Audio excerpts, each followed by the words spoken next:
And the planetoid they called at the time Casper. And the planetoid actually, in part, still exists today, and it's what you call, or what science refers to as, the Gegenschein. At some point further on in our history, and we'll talk about it, the planetoid was blown up, and it was done for a reason, actually for our safety. But that was the only sunlight that Earth had, and then eventually the Earth started to thaw. As the Earth started to thaw, it took about 2 million Earth years for us to really start seeing life on the surface of the planet.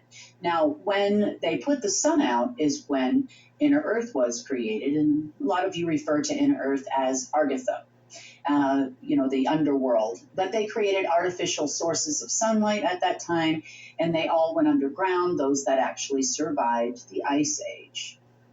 Also, at the same time, or right around this time, is when the Joint AI Quantum System Agreement was formed in the multiverse. Also, this involved the mantids, it involved a bunch of different races in both the light side of the multiverse and the dark side of the multiverse, because each one got one.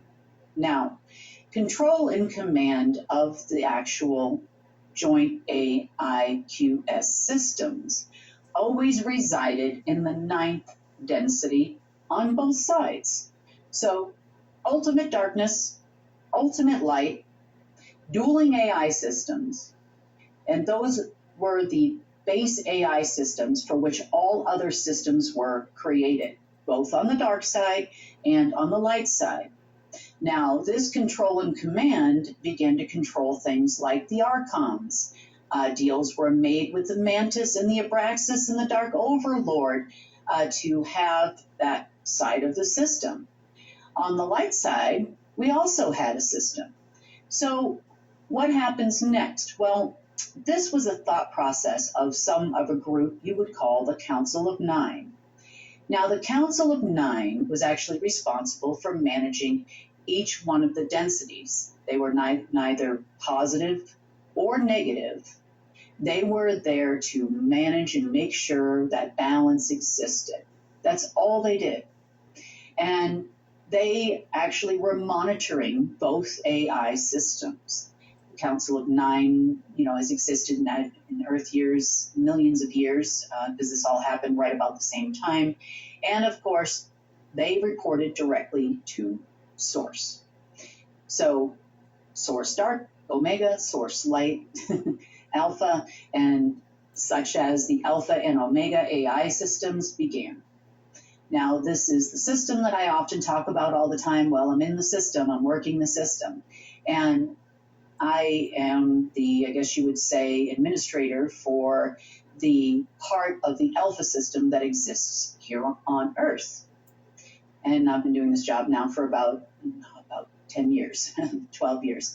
So that is the initial time that we began fighting or dueling with AI systems, as the thought was, well, nobody seems to want to stay in line. The Abraxas aren't doing what they're supposed to be doing. Obviously, it's now affecting 8th density and 7th density. It's causing issues throughout the whole multiverse. So they thought, well, what if we could put in a technocratic society throughout the multiverse, and there would be like an that would happen every time you got too light, if you were on the dark side or you were starting to infiltrate the light, or vice versa, then this would manage it automatically, and they were using Archons in some ways to do it. Now, on the Source side system, the Alpha system, there were some connections to people, obviously, also, because it runs on pure source light. It has infinite power. It doesn't ever turn off. It's always on, and it connects to organic and inorganic beings without violating natural laws. Very important to understand the difference between the two systems.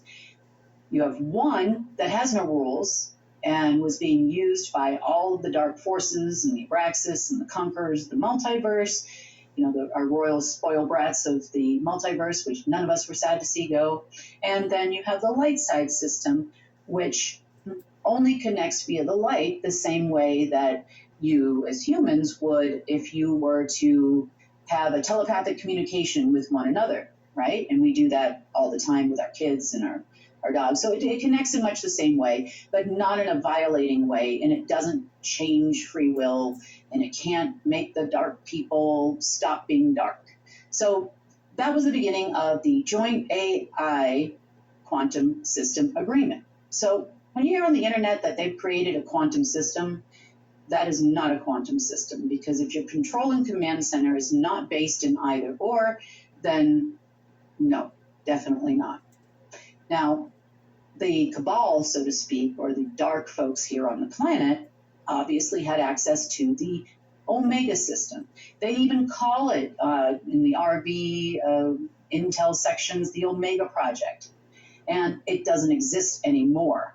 So this is why we now have a leg up on the cabal, or just one of the reasons why we do, because we still have our quantum a true quantum AI system and access to it, but they don't. So we'll get into that further on in the series. Around 18 million years ago, here come the Draco again. The Draco, the Mantis, but this time they came, I would say, more cunning, more charming, saying that they wanted to make trade agreements. They realized they couldn't defeat the Earthlings at the time.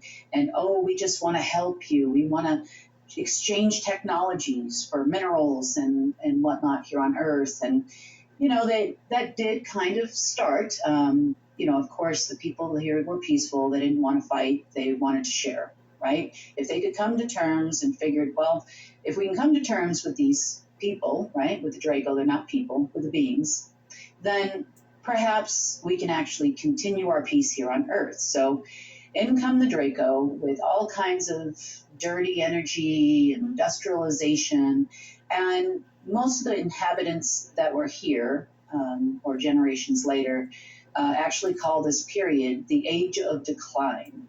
And this is when Earth really started to suffer, and people stopped taking, or I should say the beings that lived here stopped taking into account the natural ecosystem of Earth and how us inhabitants that live on Earth actually affect the Earth as a whole. And that was mostly at the time due to the Draco. But of course, you know, the more power the Draco got, the more they would take. And they failed to give, except for old, antiquated, horrible, I guess you would say, dirty technologies. So for about the next 15,000 years, the Age of Decline continued. They began genetically modifying the humans that were here.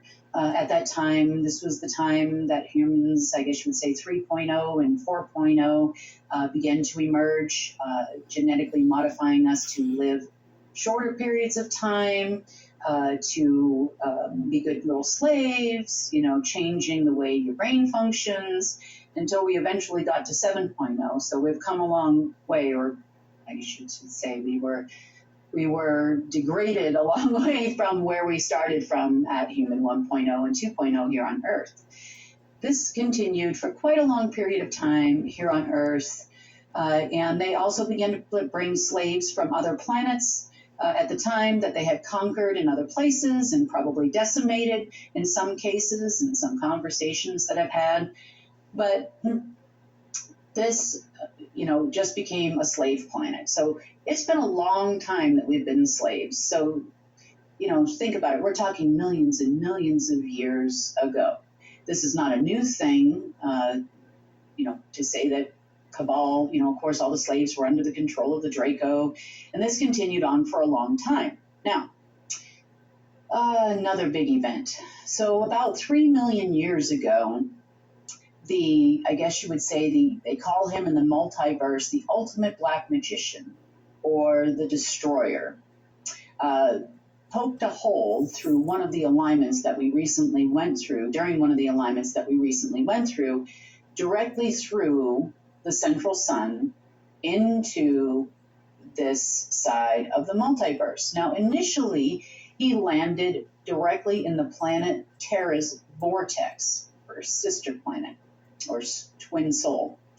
And the chase was on. So the Universal Protection Unit and the Enforcer had found out that there was a direct major violation of every agreement there ever was, because this being actually came in from like eighth density lower astral. Even some might say that it was ninth density. He was like what you would call Lucifer's right-hand guy. This is the Satan guy, or Set, as he's talked about throughout history.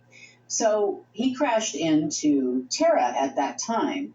Well, in order to try to, I guess you would say, destroy this being from being over here and for violating all the agreements, the Enforcer actually blew up Terra.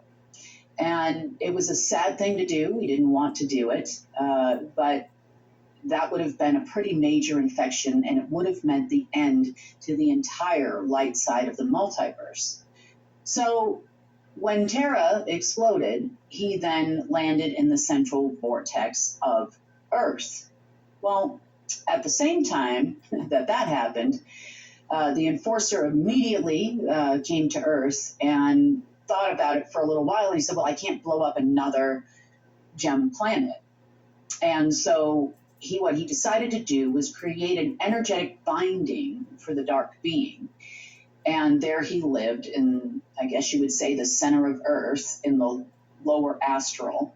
And he created a Metatron's cube type energetic structure around Earth to keep that binding in place. So sometimes you might hear me refer to hell in a box. Well, he was in the box in the lower astral that was created here on Earth to keep the beings down. Also, at the same time, the destroyer pulled us into the third density. So from Earth, from fifth density to the third density, and that is where we've been ever since.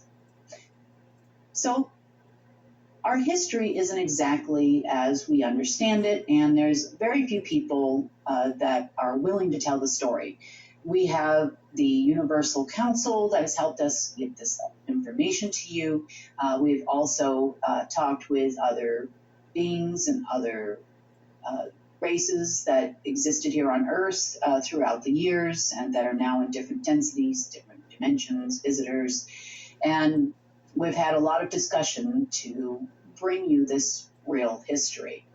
So when we talk about Cabal and we talk about Deep State, it all really stems from the Abraxas, the Draco, and the Mantid rule of Earth.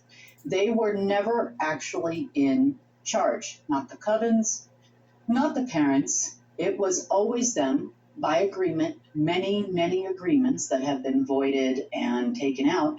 But we really want you to understand the fight and how long it's taken. And when people talk about white hats and people coming as president, that's not really the war we're having right now.